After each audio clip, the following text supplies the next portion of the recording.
नमस्कार भन्न चाहन्छु आमा बुवा दाजुभाइ तथा दिदीबहिनीहरूलाई। यसपालिको फागुन 21 गते हुन गइरहेको चुनाव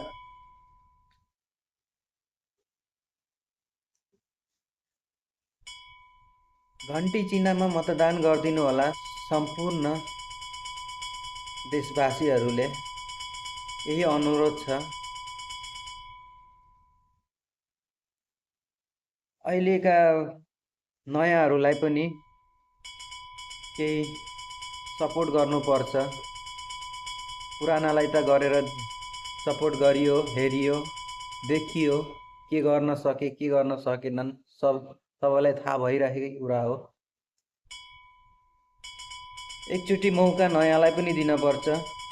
यसपालिको फागुन 21 गतेको चुनावमा हजुरहरूले अवश्य पनि